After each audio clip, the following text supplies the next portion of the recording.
자, 우리 2과목 빅데이터 탐색 파트 마지막 챕터 3의 통계기법 2의 파트라 할 수가 있겠어요. 자, 빅데이터 탐색 2과목에서 가장 출제 빈도가 높은 부분이 바로 챕터 3에 해당된다 할 수가 있겠습니다. 자, 그 안에 단순한 수리 계산을 하는 문제 또는 통계 이론에 관련된 문제가 출제되고 있다는 거 강조해서 말씀드리도록 합니다. 따라서 해당되는 기출 유형을 파악해 보는 거 상당히 중요하다는 것도 강조해서 말씀드리도록 할게요.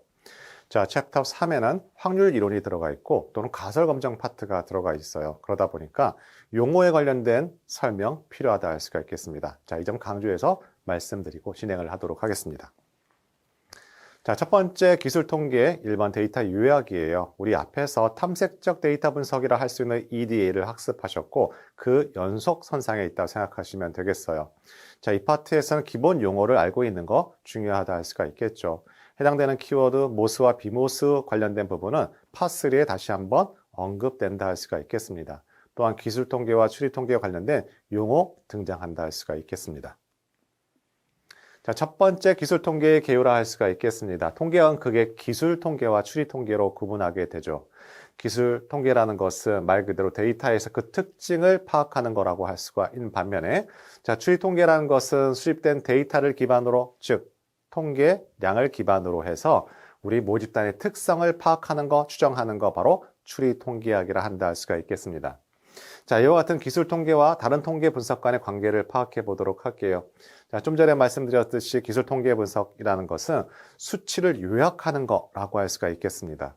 반면에 추리 통계라는 것은 표본에서 얻은 통계량을 바탕으로 해서 모집단의 모수를 추정하는 거라고 할 수가 있고 대표적인 모수 추정이라고 하게 됩니다. 또한 우리 하반부에 등장하게 될 건데요. 가설 검정이라는 것은 내 가설 진위 여부를 파악해보는 검정이라고 할 수가 있고 바로 우리 챕터 3의 통계기법의 주요 출제 타겟이라 할 수가 있겠습니다. 자, 두 번째 모스 통계와 비모스 통계 분석이라고 할 수가 있는데요. 모스 통계라는 것은 특정 분포임을 가정하고 우리는 하게 되는 것이죠. 반면에 비모스 통계라는 것은 해당되는 척도가 서열 척도 이상이면 특정 분포임을 가정할 수 없는 경우에 해당된다 할 수가 있겠습니다. 자, 이와 같은 비모스 검정에 관련된 부분 파3에 우리 해당된다 할 수가 있겠어요.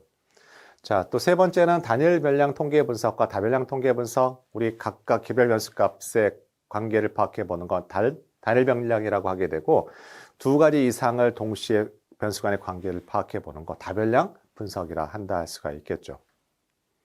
자, 두 번째 기술 통계 표본 추출이라 할 수가 있겠어요. 이 파트에서 나오는 문제는 절대 양보해서 안 되고 반드시 득점에 대한 해야 되는 포인트를 갖고 있는 파트라 할 수가 있겠습니다.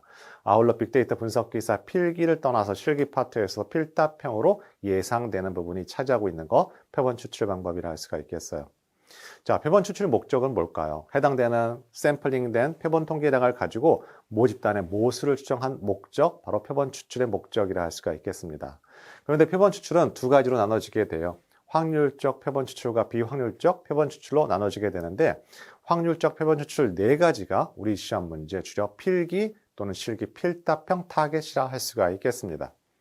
또 하나 척도의 종류가 있어요. 우리 앞부분에서 잠시 언급드렸다 할 수가 있고 우리 해당되는 표본을 추출해서 데이터를 수치화해야 되고 그 관계를 파악하기 위해서는 척도란 개념이 필요하다 할 수가 있겠습니다. 따라서 두 가지 출제 키워드를 갖고 있는 것이 바로 표본 추출 파트라 할 수가 있겠습니다. 자, 통계 분석의 기본 개념이에요. 우리 모집단이라고 하면 영어로 population이라고 하게 되고 자, 분석을 위해 관심이 있는 대상 전체를 말한다 할 수가 있겠습니다. 뭐 예를 들어 대한민국에 거주하는 30대 남자 등과 같이 전체 구성원을 의미한다 할 수가 있겠어요. 그러면 이와 같은 모집단의 구분은 크게 두 가지 개념으로 설명할 수 있는데 바로 목표 모집단과 조사 가능 모집단으로 구분한다 할 수가 있겠습니다. 자, 우리는 용어를 설명해 드리는 거예요. 자, 용어는 정의와 관련된 부분이고 짤막하게 정의를 내리는 것 중요하다 할 수가 있겠습니다. 자, 목표 모집단이라는 것은 조사 목적에 의해 개념상 규정된 모집단이라 할 수가 있겠습니다. 뭐 예를 들자면 우리 15세 인구 전체의 경제활동 인구를 조사를 해야 된다라고 하게 되면 그것이 목표 모집단이라고 할 수가 있겠죠. 자, 조사 가능 모집단이라는 것은 표본을 추출하기 위해서 규정된 모집단이라고 할 수가 있겠습니다. 물론 이론상 두 가지 집단은 서로 일치해야만 하지만 현실적으로 그렇지 않죠. 예를 들자면 외국에 가 있거나 또는 군대에 가 있거나 또는 특정 교도소에 가 계신 분들은 조사가 불가능하잖아요. 자, 이와 같은 걸 우리는 조사 가능 모집단이라고 할 수가 있겠죠. 자, 모집단의 종류, 당연히 유한 모집단, 무한 모집단 구분된다 할 수가 있겠습니다. 자, 용어 정리 우리 확인해 보도록 할게요. 우리 모수와 통계량에 관련된 용어가 등장하게 되는데요. 우리 모수라는 것은 모집단의 특성치라고 하게 되고 그 앞에 모자를 붙일 수도 있습니다. 모평균, 모분사, 모표준편차라고 하게 되죠. 하지만 현실적으로 우리 모집단을 다 조사할 수가 없어요. 그래서 모집단의 일부를 샘플링 통해서 거기서 얻어진 통계량을 가지고, 즉 여기서 말하는 통계량이라고 한다면 표본을 우리 앞에 접두사가 붙는다 할 수가 있겠죠. 표본 평균, 표본 표준편차, 표본 분산과 같은 거 통계량이라 한다 할 수가 있겠습니다. 또한 우리 전수조사와 표본조사로 구분한다 할 수가 있겠죠. 전수조사라는 것은 모집단으로부터 직접적으로 정보를 입수하는 것, 전체 대상을 조사하는 것, 바로 전수조사라 하는 반면에 표본조사라는 것은 모집단의 일부를 샘플링을 통해서 모집단을 추정하는 거라고 할 수가 있겠죠. 자, 이와 같은 표본 추출을 하게 되는 이유, 자, 현실적으로 표본을 추출하는 이유는 모집단 전체에 대한 사실상 우리 불가능하다는 제약 때문에 해당되는 모집단의 일부를 샘플링을 통해서 우리는 모집단을 추정할 수밖에 없다. 자, 이와 같은 표본 추출 기법은 크게 개별 개체가 표본으로 선택될 확률이 정해져 있느냐에 따라서 확률적 표본 추출과 비확률적 표본 추출로 나눠지게 되고 확률적 표본 추출 4가지가 우리 시험의 타겟이라 할 수가 있겠습니다. 자, 첫 번째는 단순 무작위 추출이에요. 제비뽑기 생각하시면 되겠죠. 랜덤 추출이라고 하게 됩니다. 자, 두 번째와 세 번째, 네 번째가 우리 시험 문제에 출제되는 키워드라 할 수가 있겠는데요. 자, 계통, 층화, 군집 모두 다 랜덤 추출 들어간다 할 수가 있겠습니다. 계통 추출이라는 것은 무작위로 1번 섞다 100번까지 섞여 있다면 그걸 순서대로 나열하게 돼요. 그래서 무작위로 하나를 뽑게 됩니다. 제2뽑기로. 예를 들면 10번이 뽑혔다. 그러면 일정 주기별로 5번 단위별로 우리는 표본을 추출하는 방법, 바로 계통 추출이라고 할 수가 있겠습니다. 두 번째는 층화 추출이에요.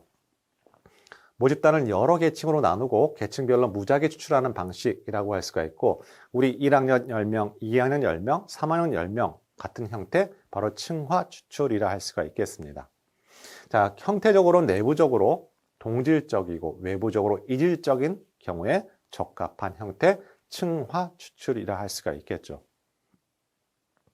자, 그 다음에 군집 추출이 있습니다. 자, 군집 추출 같은 경우에는 모집단을 여러 군집으로 나누고 군집의 전체를 추출하는 방식이라고 할 수가 있겠죠. 자, 층화와 군집을 비교하는 이 아래 빨간색 키워드가 중요한 우리 시험 문제 포인트라 할 수가 있겠는데요. 자, 층화 추출법은 집단 내에서 동질적이지만 집단 간 차이가 이질적인 반면에 우리 집락 추출법은 집단 내에서 이질적이고 집단 간 차이가 동질적이의 효율적 추출 방법이라 할 수가 있겠어요. 자, 예를 들자면 우리 집락 추출 어디에 많이 이용이 되나요? 특정 행정구역별로 뽑게 되는 경우, 무슨 동에서 몇 명, 무슨 동에서 몇 명 같은 경우 대표적인 군집 추출, 집락 추출이라 할 수가 있겠죠. 자, 또 하나 우리 비확률 표본 추출 간단하게 3가지로 구분한다 할 수가 있고 아직까지 우리 시험 문제는 출제되지 않고 있습니다. 하지만 판단, 할당, 편의 추출단 모두 다 자의의 자의적인 판단에 의해서 추출하는 방법이라고 정의하시면 되겠죠. 자, 이와 같은 자료 측정 방법에 우리는 척도라는 개념이 필요하다 할 수가 있겠습니다. 아무래도 표본 추출을 통해서 데이터를 모으게 되고 그러면 수치화할 필요가 있겠죠. 또 수치화된 자료를 서로 관계를 우리는 의미를 부여할 수가 있겠어요. 자, 이럴 때 우리는 척도란 개념이 필요하게 되고 4가지 척도를 알고 있는 거 절대 양보해서 안 되는 문제라 할 수가 있겠습니다. 자, 첫 번째 명목 척도예요. 말 그대로 대상의 특성을 분류하기 위한 것이죠. 따라서 사칙 연산 중에 같다와 같지 않다와 같은 것만 가능하다 할 수가 있겠습니다. 자, 두 번째는 서열과 순위 척도라고 하게 되고 말 그대로 대소만 구분할 수가 있고 해당되는 부등식을 통해서 우리는 사용할 수 있는 척도라 할 수가 있겠습니다. 자, 세 번째는 등간 척도 또는 구간 척도라고 해요. 자, 순위를 부여하되 간격이 동일해서 양적인 비교가 가능하다. 하지만은 절대 0점이 존재하지 않은 척도 우리는 등간 또는 구간 척도라고 합니다. 따라서 해당되는 우리 사례 알고 있는 거 중요하다 할 수가 있겠어요. 따라서 더하기 빼기는 가능합니다. 마지막 비율 척도라고 라고 할 수가 있고 절대 영점이 존재하게 되고 모든 비율 계산이 가능하기 때문에 모든 사칙 연산이 가능하다는 거 우리 비율 척도라고 할 수가 있겠습니다. 자, 해당되는 기출 유형 확인해 보도록 할게요. 자, 다음 중 집단 내에서 이질적이고 집단 간 차이가 동질적인 특징을 가지고 있는 확률적 표본 추출, 바로 군집 추출이라 할 수가 있고, 따라서 우리 시험에서는 계통과 층화, 군집을 물어보는 문제, 주기적 패턴을 갖고 있는 문제 될 가능성이 높습니다. 자, 다음 중 전수조사를 하는 경우로 가장 적절한 것을 물어봤습니다. 전구의 수명조사, 전구가 얼마나 많겠어요? 그걸 다 할 수가 없겠죠. 자, 암 액추율도 마찬가지고요. 자, 동해안에 사는 고래가 몇 마리인지 어떻게 알까요? 모르잖아요. 자, 가능한 것은 우주왕복선의 부품 검사라 할 수가 있겠습니다. 자, 3회 문제라 할 수가 있겠는데요. 이질적인 모집단의 관측치들을 서로 유사관것끼리 몇 개의 층으로 나눈 후에 각 계층의 표본을 랜덤하게 추출하는 표본 추출 기법을 우리는 층화 추출이라 할 수가 있겠죠. 자, 이와 같은 층화 추출, 다음과 같은 장점과 단점 구분한다 할 수가 있겠습니다. 아무래도 층화 추출을 하기 위해선 관련된 자료에 충분한 내용을 알고 있어야지만 이와 같은 층화 추출을 한다 할 수가 있겠습니다. 단점으로는 여기 나와 있듯이 모집단 각 층에 대한 정확한 정보가 필요하다 할 수가 있겠어요. 왜냐하면 해당되는 층별로 내용을 알고 있어야 그걸 계층적으로 층을 구분한다 할 수가 있겠죠. 자, 이와 같은 장단점을 갖고 있는 거 바로 층화 추출이라 할 수가 있겠습니다. 자, 기술 통계의 세 번째 확률 분포 파트라 할 수가 있겠어요. 자, 아마 우리 그 챕터 3 중에서 가장 출제 빈도가 높고 단순한 수리 계산도 필요하고 통계 이론도 등장하게 되는 거 바로 확률 분포라 할 수가 있겠습니다. 자, 확률 이론이 왜 필요하냐 하면 우리 해당되는 모집단 전체를 파악할 수가 없잖아요.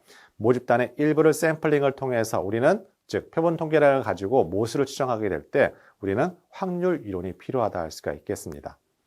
자, 출제 키워드를 보게 되면 해당되는 조건부 확률을 물어보는 계산 문제 등장한다 할 수가 있고 이와 같은 조건부 확률을 통해서 우리는 베이지 정리 우리는 갖고 온다 할 수가 있겠어요.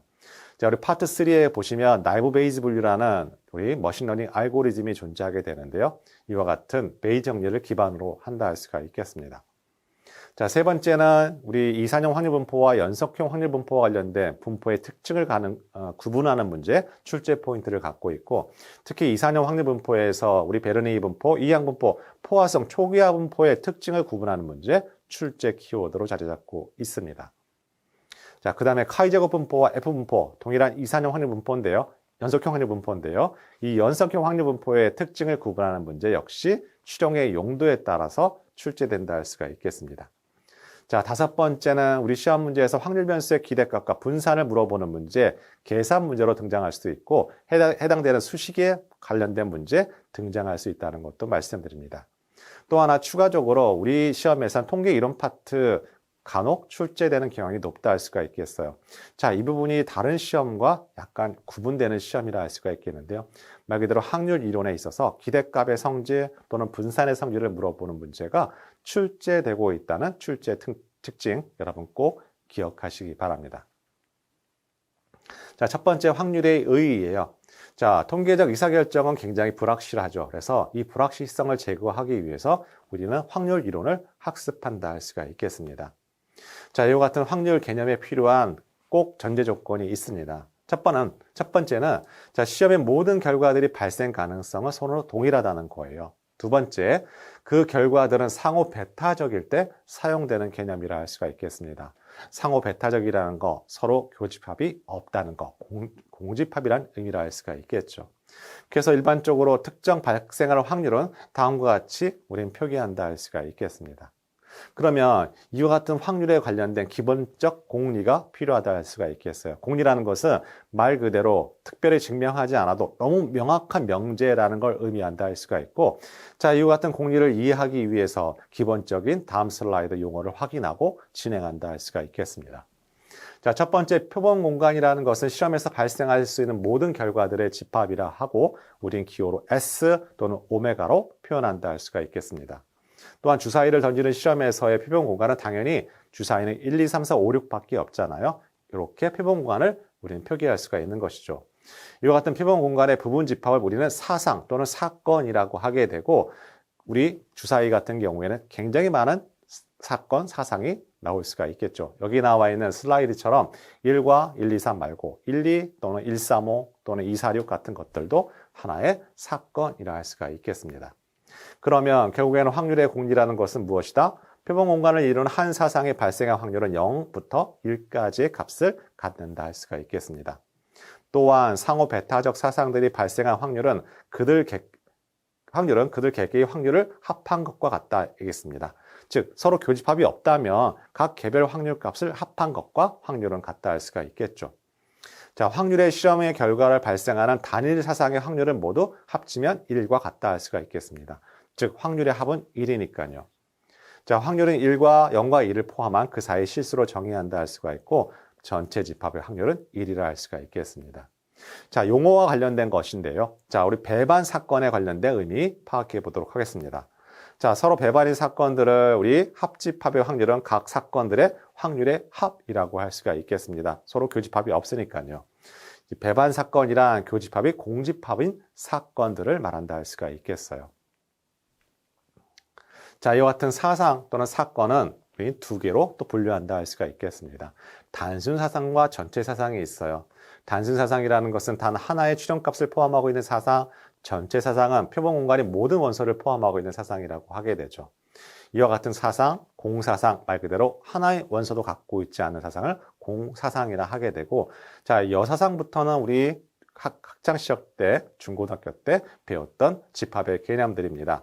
자, 사상 A가 일어나지 않을 사상으로 우리는 A, C, 여집합의 기호로 나타난다고 하게 되고 다음과 같이 표현할 수가 있다 할 수가 있겠습니다. 자, 배반 사상이라는 것은 A와 B 두 사상이 동시에 일어날 수 없는 사상을 의미를 해요. 따라서 A와 B 사상의 교집합이 공집합일 때 우리는 배반 사상이라고 하게 됩니다.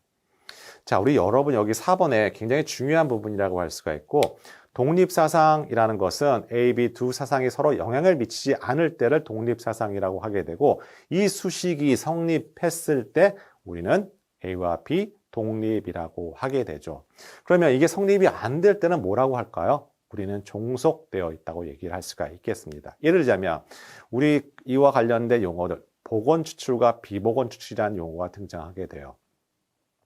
복원이라는 것은 내가 특정 확률을 확인하기 위해서 어떤 개체를 관측체를 뽑고 난 다음에 다시 넣고 뽑게 되는 걸 우리 복원 추출이라 하게 되죠.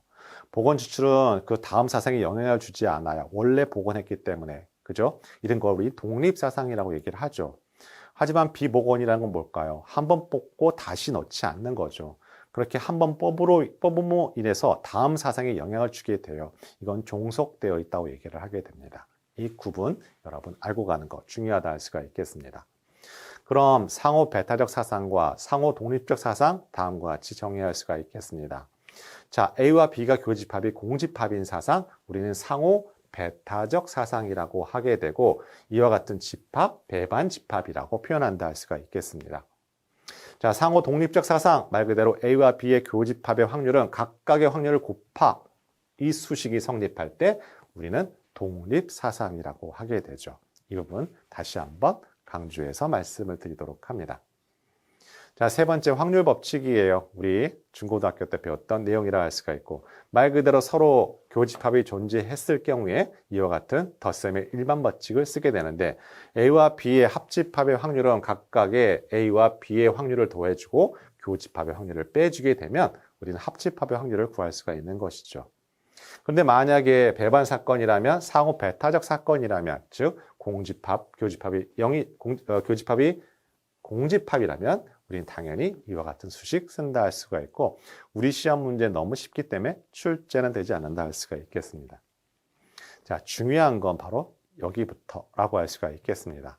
자, 조건부 확률이라는 것은 뭘까요? 예를 들자면 특정 조건이 주어졌을 때, 즉 어떤 추가적인 정보, 조건이 주어졌을 때 다른 사상이 발생할 확률이라고 할 수가 있겠죠. 우리 이것을 조건부 확률이라고 하게 되고 어떻게 쓴다? 자, 사건 B가 일어났다는 조건 아래에서 사상 A가 일어날 확률은 다음과 같은 기호로 쓴다 할 수가 있겠습니다. 즉 B가 발생했다는 전제하에서 A가 발생할 발생했다는 확률로 우리는 조건부 확률로 표기한다 할 수가 있고 수식으로 우리는 다음과 같은 수식을 쓴다 할 수가 있겠습니다.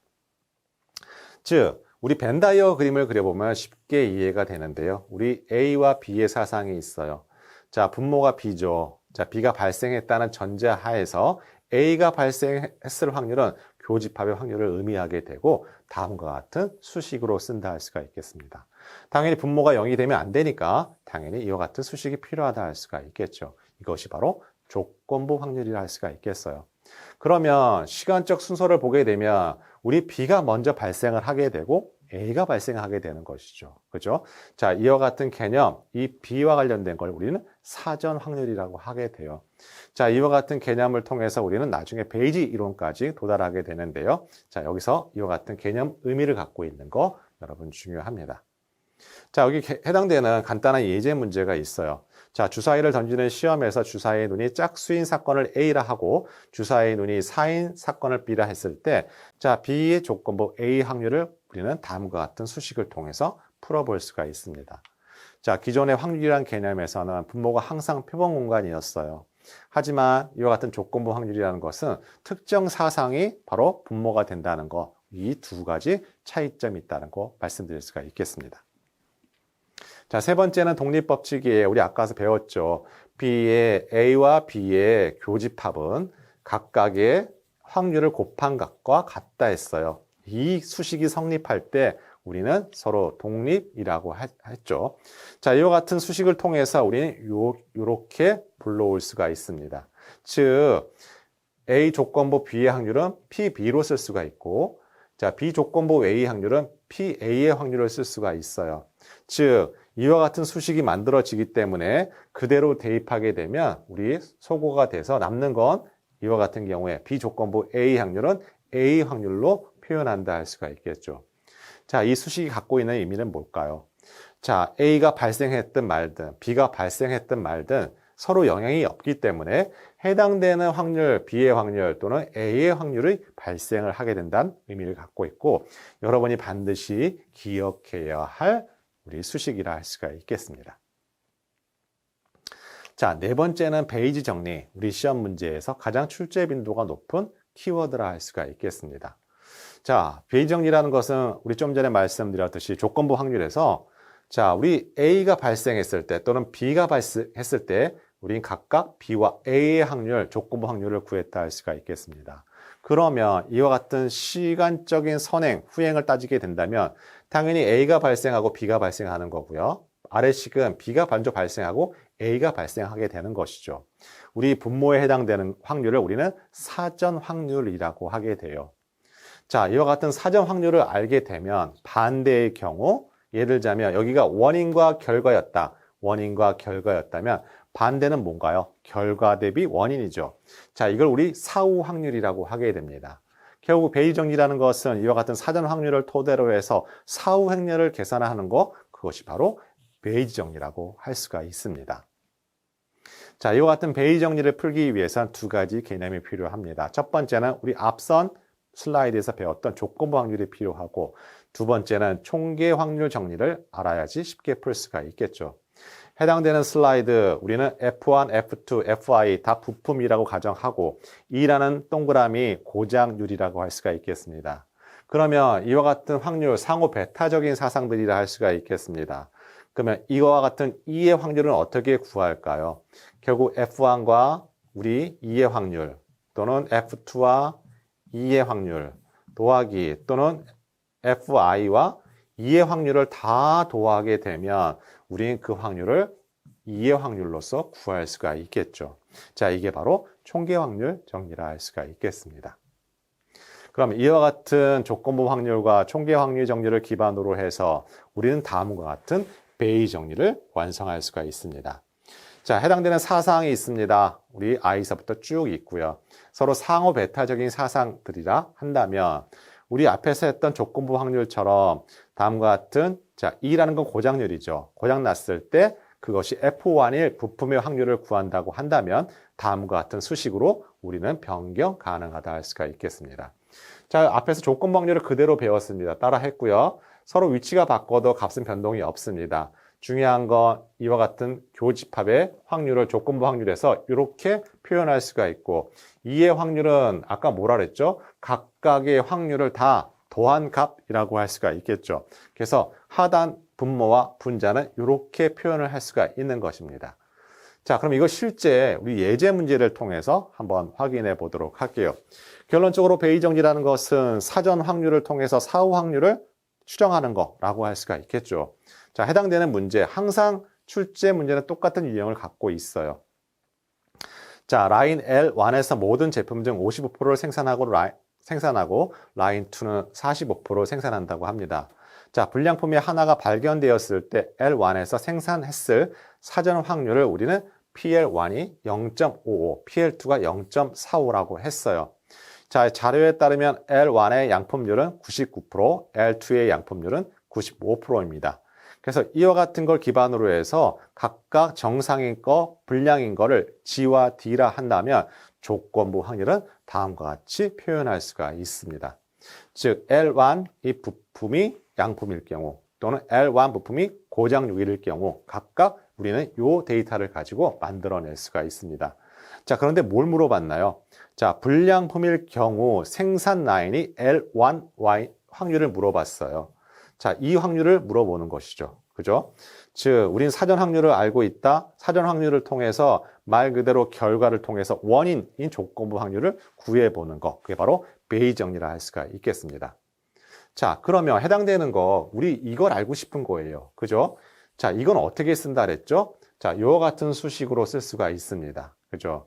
그 다음에 이와 같은 교집합의 확률은 조건부 확률을 통해서 이 수식으로 바꿔 쓸 수가 있어요. 그죠? 그러면 PD는 또 어떻게 씁니까? 총기 확률의 정리에 따라서 이 분자에 있는 걸 각각 다 둬야겠죠. L1도 있고 L2도 있으니까요. 그죠? 자, 하나하나 확인해 보도록 하겠습니다. 그러면 PD의 확률은 각각 서로 교집합의 합으로 표현한다 할 수가 있겠습니다. 자, 이 수식은 다시 이렇게 변경해서 쓸 수가 있겠죠. 따라서 우리 사전 확률을 알고 있어요. 즉 L1의 값을 알고 있습니다. 그죠? 또한 L1에서 발생한 고장률도 알고 있어요. 그래서 이 수식을 물어보는 시험 문제가 우리 시험 문제 타겟팅이라고 할 수가 있겠습니다. 그래서 해당되는 값에 우리 사전 확률 값 다 통해서 쉽게 우리는 이 제품, 즉 불량품인데 그것이 L1인 사후 확률을 쉽게 구할 수가 있어요. 우리 앞에서는 사전 확률일 땐 얼마였나요? 0.55였어요. 하지만 특정 정보가 주어진 상태에서 사후 확률을 구하니까 훨씬 더 낮아졌다 할 수가 있겠습니다. 그래서 우리 시험 문제 베이 정리는 딱 두 가지 타입이 존재해요. 해당되는 수식을 물어보는 문제, 계산 문제가 등장한다 할 수가 있겠습니다. 따라서 이와 같은 샘플 예제를 통해서 한 가지 기본 개념을 확실히 하고 가시면 그 다음 문제 얼마든지 활용한다는 것도 강조해서 말씀드리도록 할게요. 자, 우리 세 번째 확률 변수와 확률 분포라고 할 수가 있겠습니다. 자, 확률 변수라는 것은 표본 공간에 나와 있는 걸 숫자로 표기하는 거 우리는 확률 변수라 할 수가 있겠어요. 예를 들자면 동전 두 개가 있어요. 앞면 H, 뒷면을 T라고 해요. 그걸 던지게 되면 나올 수 있는 경우 다음과 같이 표현한다 할 수가 있겠습니다. 그러면 이것을 수치화할 수 있는 걸 확률 변수라고 했잖아요. 각각의 확률 변수 수치화함으로 인해서 우리는 모형화할 수가 있어요. 즉 확률 값을 구하게 됩니다. 또한 확률 함수라는 것은 각각 확률 변수와 대응되는 확률로 연결되는 함수라고 할 수가 있겠죠. 자, 이와 같은 사건과 즉 표본 공간과 확률 변수, 확률 함수로 이어진다 할 수가 있겠습니다. 자, 이와 같은 확률 변수에는 두 가지로 구분하게 돼요. 우리 가산이 가능한 이산형 확률 변수가 있고 어떤 구간의 범위를 갖게 되는 연속형 확률 변수로 구분한다 할 수가 있겠습니다. 자, 우리 시험에서는 이 이산형과 연속형에 관련된 특징을 구분하는 거 출제 포인트라고 할 수가 있겠습니다. 자, 이산형 확률 변수라는 것은 각각 사건들이 속한 점들의 확률의 합으로 표현할 수 있다 합니다. 그리고 이 각각의 이산형 확률 변수의 확률 함수를 우리는 확률 질량 함수라고 하게 되죠. 여기서 말하는 매스라는 것은 하나하나 discrete, 셀 수 있다는 의미를 할 수가 있겠습니다. 자, 연속형 확률 변수라는 것은 일정 구간 범위를 갖게 돼요. 그렇다 보니까 특정 한 점에서의 확률 값은 0이라 할 수가 있겠습니다. 즉 면적의 의미를 갖고 있어요. 그래서 우리 연속형 확률 변수의 확률 함수를 확률 밀도 함수라고 하는 것입니다. 자, 이와 같이 확률 변수의 우리 기대값 구하는 문제, 우리 시험 문제에 등장하지 않았지만 우리 시험과 유사한 문제 ADSP 시험에서는 출제됐다 할 수가 있겠습니다. 자, 이산형 확률 변수의 기대값 구하는 식은 각각의 확률 변수에서 그 확률 변수의 확률값을 곱해서 서메이션 더한 것, 바로 이산형 확률 변수의 기대값이라고 할 수가 있고, 연속형 확률 변수라는 것은 어떤 밀도라고 했잖아요. 즉 가로와 세로의 면적이 필요하다 보니까 우린 적분을 한다 할 수가 있겠습니다. 즉 특정 관찰값의 확률을 곱해서 적분해 준 값, 그것이 바로 연속 확률 변수의 기대값이라는 거 여러분 꼭 기억하시기 바랍니다. 자, 이와 같은 이산형 확률 변수와 연속형 확률 변수 각각 확률 분포도 구분된다 할 수가 있겠습니다. 자, 이산 확률 분포 확인해 보도록 하고 우리 시험 문제 출제 포인트를 갖고 있는 파트를 할 수가 있겠습니다. 자, 확률 변수가 정수의 값을 가지는 경우로 베르누이 분포, 이항 분포, 포화성 분포, 초기화 분포, 기하 분포, 다항 분포 등이 해당되는 이산 확률 분포라 할 수가 있겠습니다. 자, 첫 번째 베르누이 수행이라고 할 수가 있겠어요. 자, 베르누이라는 것은 각 실행의 결과가 상호 배타적인 두 사건으로 구성이 되어 있고 각 시행은 서로 독립적이라 할 수가 있겠습니다. 동전의 앞면과 뒷면과 같이요. 따라서 베르누이 변수라는 것은 모수가 딱 한 개예요. 즉 해당되는 앞면 있으면 뒷면을 알 수가 있으니까 즉 나올 수 있는 경우의 수 P가 확률 변수의 하나의 모수라 할 수가 있겠습니다. 그러면 베르누이 시행과 우리 이항 분포의 차이점 구분하는 것 중요한 포인트라 할 수가 있겠는데요. 그럼 베르누이 시행을 n번 독립적으로 반복 시행했을 때 우리 분포를 이항 분포라 할 수가 있겠습니다. 자, 이와 같은 베르누이 시행과 이항 분포의 차이는 반복 시행 실시 여부에 구분된다 할 수가 있겠어요. 자, 이와 같은 베르누이 시행의 기대값은 P고 분산은 P와 Q로 표현한다 할 수가 있겠습니다. 그럼 이항 분포는 어디에 근거를 한다? 자, 베르누이 시험 또는 시행에 기초한다 할 수가 있겠습니다. 아까 독립적이라는 표현을 했다는 거 여러분 꼭 기억하시기 바라고요. 결과적으로 확률 시험을 몇 번 실행해서 어떤 한 가지 결과가 나온 수를 변수값으로 비유할 때 이 변수를 이항 확률 변수라고 하게 되고 이러한 확률 변수와 관련된 확률 분포를 우리는 이산 확률 분포라고 한다 할 수가 있겠습니다. 자, 어떤 시행에서 사건 A가 일어날 확률을 P라 하고 일어나지 않을 확률을 1-P라고 했을 때 이 시행을 독립적으로 n번 되풀이할 때 우리 이항 분포라 하게 되고 그때의 기대값 NP 분산을 NPQ라 한다 할 수가 있겠어요.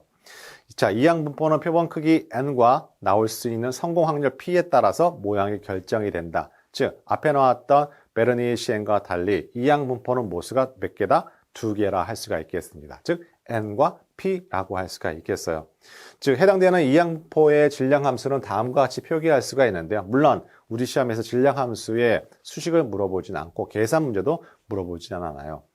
하지만 이 표가 갖고 있는 거, 이 수식이 갖고 있는 거, 자, 우리 n번 실행했을 때 성공 확률 P라 하고 실패 확률은 Q의 n-n승으로 표현하는 것이 바로 이항 분포의 확률 질량 함수라고 할 수가 있겠습니다. 자, 세 번째는 초기화 분포라고 할 수가 있겠어요. 자, 우리 이산 확률 분포에서는 베르누이 시행과 이항 분포의 차이, 이항 분포와 초기화 분포의 차이, 그 다음에 포화성 분포의 차이가 출제 포인트를 갖고 있는데요. 자, 초기화 분포라는 것은 이항 분포의 다른 점이라 한다면, 자, 이항 분포는 서로 독립 사건을 이용한다 할 수가 있는 반면에, 자, 초기화 분포 같은 경우에는 서로 종속 사건인 경우에 이용한다 할 수가 있겠어요. 우리 앞선 슬라이드에서 제가 복원과 비복원을 얘기했어요. 자, 복원이라는 것은 바로 독립 사건을 의미하고 이항 분포에 해당이 되고, 초기화 분포와 같은 경우에는 비복원 방법, 즉 종속 사건인데 해당되는 바로 이산 확률 분포라고 할 수가 있겠습니다. 자, 네 번째는 포화성 분포라 할 수가 있겠어요. 우리 시험에, 우리 실생활에 상당히 많이 이용되는 포화성 분포라고 할 수가 있고, 자, 이항 분포가 주어진 횟수의 시행 중에서 사건 횟수에 적용되는 분포임에 반해서 포화성 분포는 단위 시간당 또는 단위 공간당 사건 발생 횟수에 적용되는 분포라 할 수가 있겠죠. 예를 들자면 특정 은행에 30분간 고객이 방문하는 수를 물어보는 거 바로서 포화성 분포라 할 수가 있겠어요. 뭐 30분간 1시간 동안 고객 수를 통해서 필요한 의자 수도 확인할 수가 있겠죠. 자, 이와 같은 거 바로 포화성 분포 또는 보험 쪽 관련해서 굉장히 많이 이용되는 거 바로 포화성 분포라 할 수가 있겠습니다. 자, 우리 시험에서 포화성 분포의 질량 함수를 물어보지는 않아요. 하지만 포화성 분포의 정의를 물어보는 문제 또는 포화성 분포의 성립 조건 세 가지가 있는데요. 우리 시험의 필기는 객관형으로 출제되기 때문에 언제든지 포화성 분포의 성립 조건을 물어보는 거 출제 가능성이 높다 할 수가 있겠습니다. 자, 첫 번째 독립성에 관련된 부분인데요. 자, 주어진 시간 동안 영역 내에서 일어나는 사건의 횟수는 서로 중복되지 않은 다른 시간 동안 또는 영역 내에서 일어나는 시간의 횟수와 서로 독립이다라는 게 독립성입니다. 두 번째 비례성이에요. 짧은 시간 동안 또는 작은 영역에서 사건이 한 번 발생할 확률은 시간 길이 또는 영역의 면적에 비례한다. 이걸 비례성이라고 하게 됩니다. 자, 세 번째는 비직납성이에요. 짧은 시간 동안 작은 영역에서 사건이 두 번 이상 발생할 확률은 매우 작기 때문에 무시할 수 있다라는 게 비직납성입니다. 자, 이와 같은 포화성 분포의 성립 조건 세 가지, 그다음에 맨 마지막에 포화성 분포는 평균과 분산값이 같은 특징을 갖고 있어요. 자, 두 번째는 연속형 확률 분포에 관련된 부분이라 할 수가 있겠습니다. 자, 확률 변수가 소점의 값을 포함하는 실수의 값을 가지는 경우, 즉 구간의 범위를 갖고 있는 분포, 바로 연속 확률 분포라 할 수가 있고, 정기 분포, 표준 정기 분포, 지수 분포, T 분포, F 분포, 카이 제곱 분포 등이 해당된다 할 수가 있겠습니다. 자, 정기 분포, 굉장히 유명한 분포, 우리 고등학교 때 많이 학습했던 가우스 분포라고 하게 되고요. 자, 이와 같은 정기 분포를 통해서 우리 해당되는 관측치의 확률 계산이 가능하다 할 수가 있겠습니다. 자, 모양과 위치는 평균과 표준 편차로 결정이 되죠. 자, 중심은 평균이 되고 산포, 흩어짐은 표준 편차로 우리는 파악해 볼 수 있다 할 수가 있겠습니다. 즉, 평균을 중심으로 해서 좌우 대칭인 분포, 종 모양을 갖고 있는 것이 바로 정규 분포라고 할 수가 있겠죠. 자, 이와 같은 정규 분포의 단점은 자, 평균과 표준 편차에 따라서 그 모양과 위치가 달라지기 때문에 자, 이 정규 분포의 성격을 비교할 때, 다양한 종류의 정규 분포의 성격을 비교할 때 표준화가 필요하게 되고, 우리 굉장히 익숙한 표준화 공식이 만들어진다 할 수가 있겠어요. 우리 데이터 변환 파트에 있을 때 표준화 정규합 과정이라 할 수가 있고, 해당되는 표준화 공식 관련된 문제가 한번 출제되었다 할 수가 있겠습니다. 자, 해당되는 표준화를 통해서 우리는 평균이 0이고 분산이 1인 정규 분포를 우리는 표준 정규 분포라고 하며 다른 용어로 지분포라 한다 할 수가 있겠어요. 따라서 해당되는 표준화 공식 알고 있는 거 우리 시험 문제 출제 포인트라 할 수가 있겠습니다. 자, 이와 같은 표준화 공식을 통해서 우리는 쉽게 확률 계산이 가능하게 되는데요. 특정 구간에서 우리는 확률값, 여기 나와 있는 지분포를 통해서 확인해 본다 할 수가 있겠습니다. 자, 첫 번째 확률 계산이 가능하고요. 반대로 확률을 통해서 해당되는 우리 G값을 우리는 확인해 볼 수가 있어요. 우리는 앞으로 95% 신뢰 수준이라는 얘기가 자주 등장하게 될 건데, 자, 해당되는 95% 우리 확률을 갖고 있을 때 여기 값이 0.025라 할 수가 있겠어요. 양쪽에 배치하고 있으니까요. 자, 요 일대 우리 G값은 우리 1.96이라고 할 수가 있고, 바로 요 지점에서는 G값이 마이너스 1.96이라 할 수가 있겠죠. 자, 요 사이에 들어갈 확률 95.45%라고 할 수가 있겠습니다. 자, 다음은 T분포예요. 우리 표준정기 분포와 T분포, 카이-제곱 분포, F분포의 용도가 서로 다릅니다. 그 용도를 구분하는 것, 출제 포인트라 할 수가 있고, 우리 다음 슬라이드에서 모평균의 신뢰 구간을 구할 때 역시 이와 같은 거 적용된다 할 수가 있겠어요.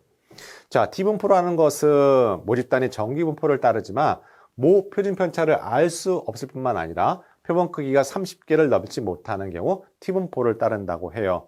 왜 30개라고 하냐면 우리 중심극한 정리를 학습하지 않았지만 그 이론에 의해서 이와 같은 30개를 넘지 못하는 경우 T분포를 이용한다 할 수가 있겠습니다. 이와 같은 T분포, 우리 모평균을 구할 때도 신뢰 구간을 구할 때도 T분포를 이용하게 되고요. 또는 회귀개수의 유의성 검정을 할 때도 이 T분포를 이용한다 할 수가 있겠어요. 아무래도 표본값을 이용하기 때문에 기존에 있는 G분포보다는 훨씬 더 넓은 산포를 갖고 있다 할 수가 있고, 표본의 크기가 증가할수록 정기분포에 근사해지는 성질을 갖고 있는 거 T분포라 할 수가 있겠죠. 자, 다음은 F분포예요. F분포 다음 카이-제곱 분포를 먼저 확인해보고 진행하도록 하겠습니다. 자, 카이-제곱 분포는 우리 G분포 제곱의 합의 분포라 할 수가 있겠어요. 자, 제곱의 의미를 갖고 있기 때문에 항상 0보다 큰 양수의 값을 갖게 되고 오른쪽 꼬리를 갖고 있는 분포를 갖고 있는 거 바로 카이저거 분포라고 할 수가 있겠죠. 자, 카이저거 분포의 용도는 한 집단의 모분산을 추정할 때 쓰는 용도로서 우리 카이저 분포를 이용한다 할 수가 있고 또는 우리 범주형 자료 분석이라고 할 수 있는 교차 분석할 때 독립성 검정과 적합성 검정을 이용할 때 카이저 분포를 이용한다 할 수가 있겠습니다. 물론 파3에서 해당되는 범주형 자료 분석 카이저 검정은 그 부분에서 자세히 다루기로 하고 이와 같은 카이저 분포의 용도를 알고 있는 거 출제 포인트라 할 수가 있겠어요. 자, 그 다음 F분포가 있겠죠. 자, F분포라는 것은 카이제곱의 B라 할 수가 있겠습니다. 즉, 두 집단의 분산의 동일성을 검증할 때 쓰는 것이 바로 F분포라고 할 수 있다는 점. 당연히 B니까 만약에 그 B가 1이면 서로 분산이 동일하다고 추정할 수가 있는 것입니다. 자, 이와 같은 특징을 갖고 있는 거 바로 F분포의 특징이라고 할 수가 있겠죠. 자, 우리 시험 문제에서는 간혹 단순한 수리적 계산을 구하는 문제 출제 가능성이 상당히 높다 할 수가 있겠습니다. 자, 첫 번째 우리 기대값의 성질 또는 분산의 성질을 갖고 있어요. 자, 기대값이라는 건 자, 상수의 기대값은 그 상수값입니다. 하지만 확률 변수 x에 비배했을 경우에 우리 해당되는 기대값은 바깥으로 상수가 빠져나올 수가 있어요. 또한 해당되는 걸 적용하다 보면 a 더하기 bx의 기대값은 당연히 상수의 기대값은 상수고 해당되는 값 당연히 b배가 바깥으로 나온다 할 수가 있겠습니다. 또한 각각 더한 기대값은 각각 x와 y의 기대값 합과 같다 할 수가 있겠어요. 자, 이와 같은 특징을 알고 있는 거 우리 시험 문제 단순한 계산 문제로 등장한다 할 수가 있겠습니다. 또한 분산의 특징을 알아보도록 할게요. 자, 분산, 상수의 분산은 0이라고 할 수가 있겠습니다. 근데 여러분 보시면 자, 당연히 상수의 분산은 0이니까 자, 확률 변수 x 그대로 표현한다 할 수가 있고 여러분이 기억하셔야 될 것은 상수배를 하게 된 분산은 바깥으로 나와서 제곱의 형태로 우리는 수식이 만들어진다는 거 여러분 꼭 기억하시기 바랍니다. 또 하나 우리 이항분포 할 때 뭐 했나요? 베르니 분포를 기초로 한다 했고 베르니 분포는 독립시행이라고 했습니다. 그럼 우리 앞에 상관계수 공분산 할 때 x, y 두 변수가 독립일 경우에는 공분산은 얼마였죠? 0이었죠. 따라서 서로 독립일 때 각각의 분산의 덧셈은 다음과 같은 수식으로 쓰게 됩니다. 그러나 마지막 그것이 서로 독립적인 관계가 아니라면 우리는 공분산의 형태로 우리는 표기한다는 것을 여러분 꼭 기억하시기 바랍니다. 자, 해당되는 기출문제 확인해 보도록 할게요. 우리 해당됐던 베이지 이론 예제 문제에서 크게 벗어나지 않고 있음을 확인할 수가 있습니다. 자, 어떤 공장에서 A, B, C가 있고요. 생산량도 부여하게 되고 A의 불량률, B의 불량률 또는 C의 불량률이 있어요. 그런데 품질 검사 과정에서 불량품이 나온 경우 해당 제품이 A일 확률을 물어본다 할 수가 있겠습니다. 결국에는 불량품을 D라고 했을 때 이 확률을 물어본다고 할 수가 있겠죠. 자, 이 확률은 어떻게 구하나요? 우리 총계 확률의 정리에 따라서 우리 이렇게 구해 볼 수가 있습니다. 그죠? 여기 더하기 PB의 더하기 B 이렇게 우리는 구해 볼 수가 있는 것이죠. 그죠? 자, 이렇게 다 더해주게 되면 이게 서로 간에 상호 배타적일 때 분모가 되는 거라고 할 수가 있겠죠. 즉, 사후 확률은 사정 확률을 통해서 갱신하게 되는데요.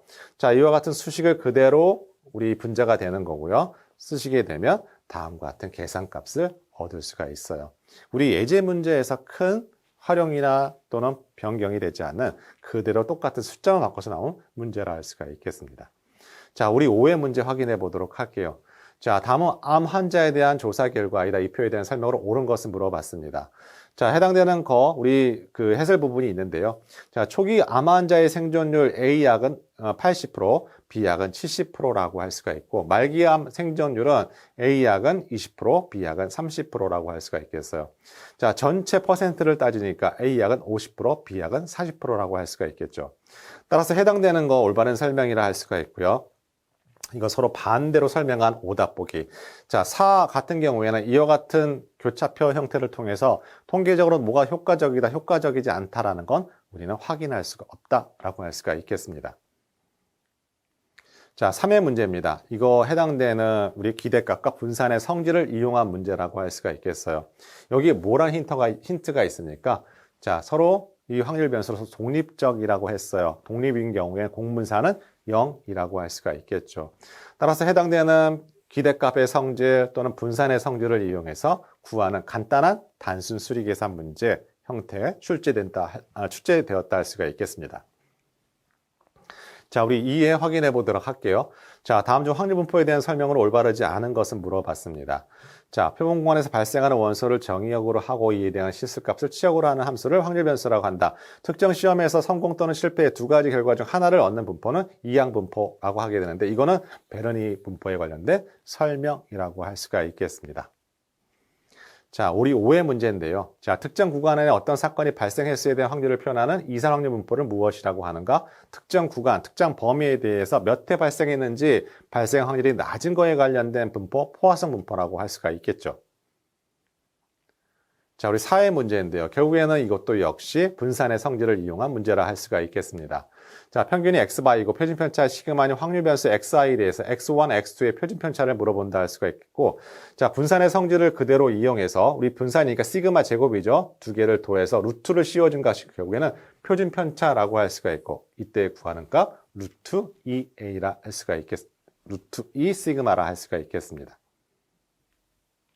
자, 4회 문제입니다. 다음은 초기화 분포에 대한 설명으로 옳지 않은 것은 물어봤습니다. 복원 추출을 하는 경우에 독립이니까 이항 분포를 이용하게 되고, 자, 우리 초기화 분포는 비복원이에요. 그죠? 종속 사건이라고 말씀드렸고, 이산형 확률 분포 맞습니다. 자, 독립이라는 것이 잘못된 키워드라고 할 수가 있겠습니다.